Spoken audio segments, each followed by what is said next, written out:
Oh yeah, somebody's putting the old school back in imports. Let's go.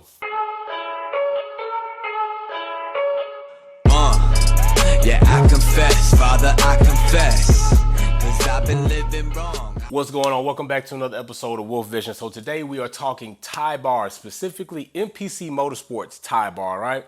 This is the tie bar I'm choosing to run. Majority of all of my suspension on the Harsh Times DC is MPC when it comes to bars and arms, okay? So my front lower control forks, my front lower control arms are Skunk 2, but my drop forks, which are the front forks, are MPC. My rear lower control arms in the back are also drop control arms. They're MPC. My subframe is also MPC. My sway bar is a Type R sway bar, but my new tie bar is MPC, okay? So we're gonna get into why I choose this brand, why I choose this company, why I choose these family members to surround me, because MPC is homegrown right here in the United States of America. The products are made here, quality aluminum, quality machining, all of that good stuff, okay? Awesome customer support. You're not going to run into a situation where you're not going to get contact back. So that's just covering as far as product and customer support goes. We do sell them on the website, www.wolfpackperformance.net, which also is being upgraded right now. We still are shipping orders. We still are taking orders. So you can check that out. And this will be an update, okay? So let's get into this tie bar, specifically my tie bar for the Harsh Times DC. As you see, we're still right here. We're not in the garage, because the car is still not done with the radiator upgrade. This is also another part of the upgrade. We also saw the cluster. If you didn't see the new upgrade for the cluster, you need to go back and watch that video. I'll put the link up here or there. If I forget to put it there, just go in the video section and you can check that out. So let's get this tie bar over here, all right? I almost just banged that shit. Anyway, boom, here is the tie bar. No, the color. They don't offer this color at MPC. This is my own custom color. I got a raw, unfinished tie bar and had my painter finish it to color match to my vehicle. If you see, I'm gonna go ahead and post a picture of the current setup. If you see, it's pretty much all gold throughout. This color is gonna kind of give the illusion or maybe the perception of the color of the car kind of coming in, blending into the suspension, kind of cradling some of that gold as it is the lower bar out of the subframe and the tie bar, okay? Now that brings me to this point. I do run a sway bar that has pretty thick D-ring clamps, okay? Or whatever you want to call them.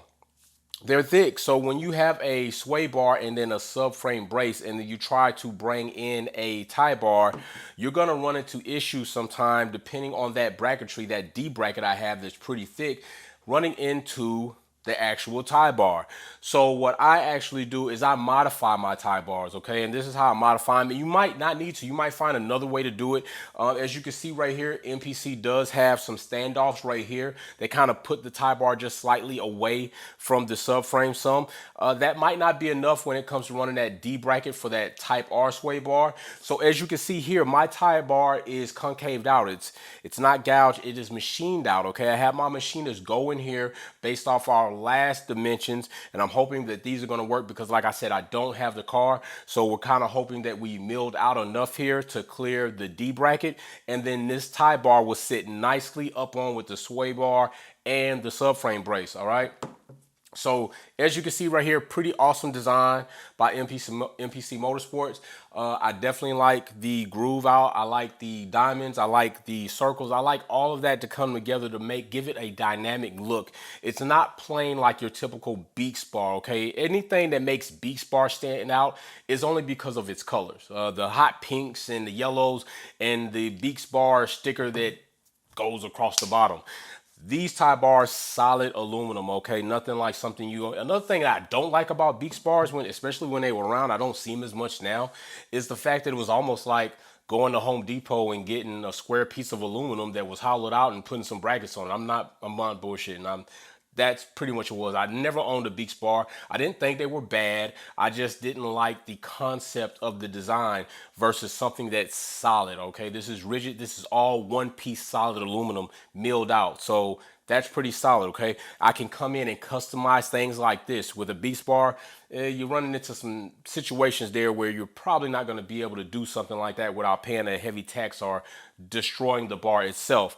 Now, as you saw in my intro clip, there is an additive to this bar that just warms my heart, all right? I mean, literally warms my heart. If you don't know, a little bit of history about me is I come from domestic cars, okay? I was brought up with domestics, talking about Chevys, Buicks, Impalas, Cutlasses, Grand Prix, all of those, 57 Chevys. I was brought up on the domestic side, got into the import side some time later.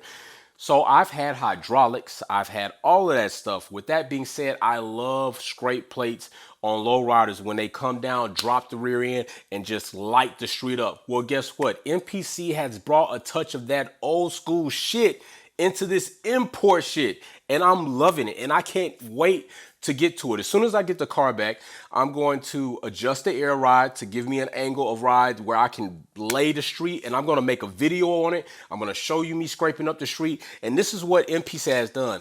MPC has added these titanium scrape plates. Okay, now I call them scrape buttons, but in the lowrider world, we call them scrape plates because literally that's what it was. It was a block, either a scrape block or a scrape plate. These are more like buttons to me, or inserts, because they're round and cylindrical in shape.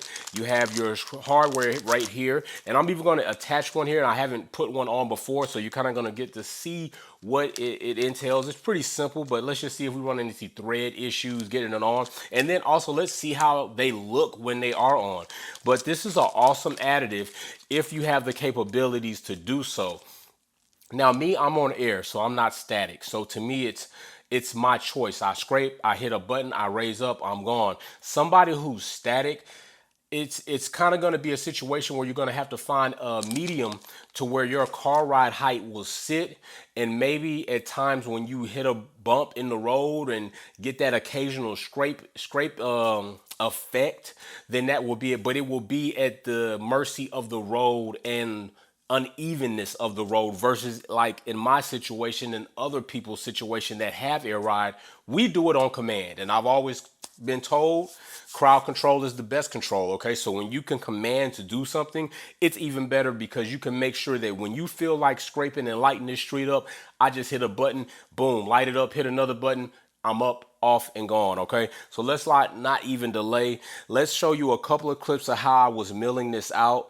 And if you look in here, we definitely went in with a pretty big bit, a very sharp carbide bit, I believe, and took off little bit by little bit, and decided that it definitely wasn't going to ruin the front appearance. You can't even really see the fact that it's been milled out. And when you come back here, it still looks clean. It's nothing that's gouged out. I wouldn't recommend you doing something like going to Home Depot and getting a bit and just trying to like gouge that out. I mean, it's something you could do. It's something that could also run you into a situation where you're going to just destroy the finish of the tie bar, and up on close inspection, which maybe nobody's going to get that close, it's going to look gouged out. It's going to look like a goddamn metal tooth bear got to it or something. All right, so let's get this done.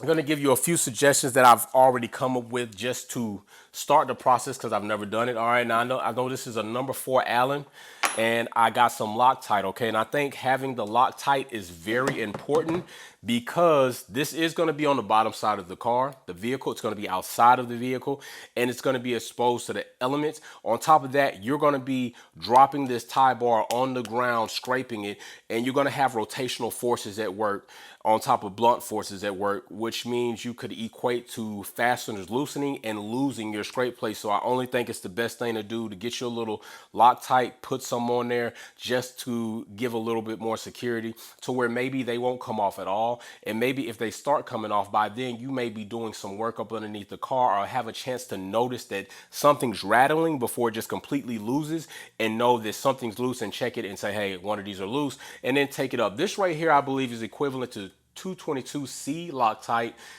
which is the blue one. So if you wanted to step it up to the red or even the green to ensure it never comes off, go ahead. I'm going to start with this first, and if it works, great, because I don't know if I want to continue to keep these on, so I wouldn't go any higher than red. Green is like almost saying you never want to take that shit off. All right, so let's crack this package open. Tear it up nice on the edge here. Push us one of these titanium buttons out. I'm also great at tearing that package up. I tell you, boom, got one of these titanium buttons out. Then let's make us another tear on this side and get one of these socket head bolts out, or fasteners, whatever. And boom. So let's see if I was right. I got me a 4. Yep, there, 4 millimeter. So we're gonna go ahead and take that, stand this up, shake it, shake it, shake it, shake it. Got a towel right here. I don't want to ruin my desk. I don't want to ruin my finish on my desk. All right, go ahead, take your screw, your bolt, whatever you want to call it, put your Loctite, get some of those threads on there. Now, I do know this tie bar should stand up. Yep, right here. We're gonna drop that bolt right down into this button, like so. Then we're gonna take it. Let's start the threads, make sure we got a little paint in there. Yep, there we go.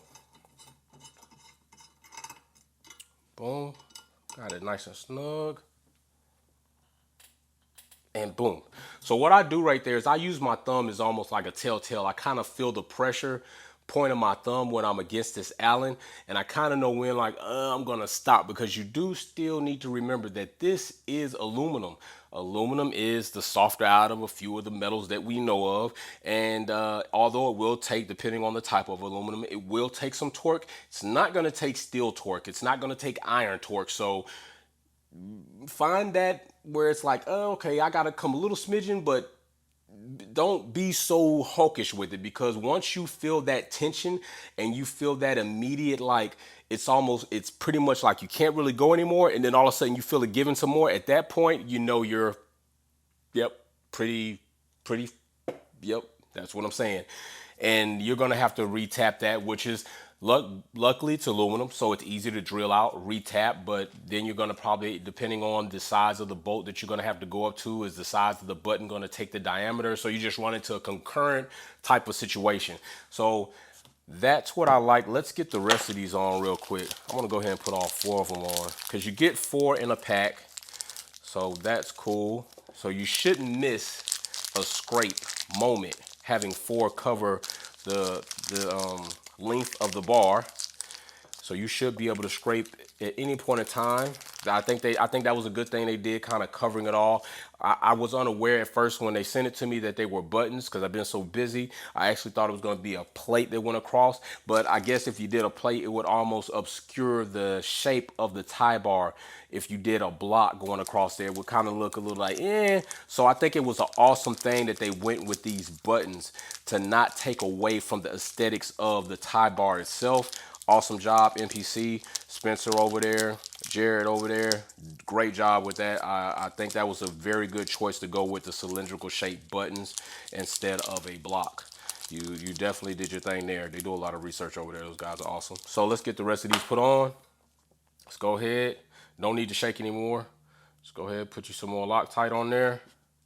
Get your, oh, thought that was a, don't mess up my disc. Boom, drop that in there. That's why I like to do this stuff in the garage, but the car's not there and I got all types of stuff on my workbench. You know how that goes. So, we had to come in here to the clean room. You feel me? So get that snugged up. Hold that bar down and torque, torque, torque, beep. Yep, there it is. Met torque. Torque limit is met. You know what I'm saying? I got a calibrated arm right there. I'm trying to tell you, my thumb, my arm calibrated. Real sensitive instruments of measurement. Drop that in there. As you see, this is not taking any time. And we are going to make the next video, which will probably happen this week when we get ready to pick up the car, to put the T-bracket bolts on and this tie bar. So I'm going to make the other video of the installation of this, which is going to be pretty cool. That's going to happen at APP. My trusted auto mechanic fabricating guys over there. If you didn't see the dyno video, go check out the dyno video. Last button, drop that bolt right off in there, bam, and let's go. I don't want to jinx myself. I was going to say something, but I'm going to wait until I didn't drop one button. Now that I got a few threads fastened in here, I can say it, because if I would have said it before I got a few threads in there and I dropped it, I would have jinxed myself. Then it wouldn't have been perfect. So go ahead, beep, boop, boop, boop, boop, beep, calibrate it, and it's in there. And look at that. I like it. I'm feeling that. I can't wait to drop this tie bar on the street, on video, and show you all what actually is going to happen, because I don't even actually know what's going to happen, So I'm interested to see. Hopefully I don't have any gas tank leaks, I can tell you that shit. But I'm interested to see this. By the way, all of the sparks that you see when I go onto the highway will be CGI graphics. None of it will be real. It will all be CGI. You feel me? None real. If you've ever seen a video of me going over the speed limit or perhaps engaged in what may seem like an automobile race, it's all fictional. None of that's real. It's all computer graphics. All right, so there we go. I like the fact that I put these buttons down. That's another thing. Look at the tolerance on that, okay? See, that tells you the quality that we're talking about. All of these buttons are flat down there. They're flat. They're all even across. If this bar had any situation where it was out of tolerance to the point where it was like really out of tolerance, because we all know nothing is exactly perfect, we would see gaps here. And you don't even hear any wobble when I push on this tie bar, because MPC takes pride in the products they make. They take pride in their customer service base, and I take pride in supplying the products on my website, or else I wouldn't supply them. You can't get this color because it's my own custom color. Don't ask me the color code. Don't ask me the name of the paint. I didn't name it yet. It took me and the painter a year before we came up with the tones. There's a bunch of pearls in there. I'm not going through it, but it is awesome color, and I do appreciate everybody complimenting the color. And I can't wait to bring the car out. Hopefully first show looks like, I don't know if it's going to be IA or if it's going to be Clean Culture. It will be one. I look forward to seeing you there. And guess what? I'm out.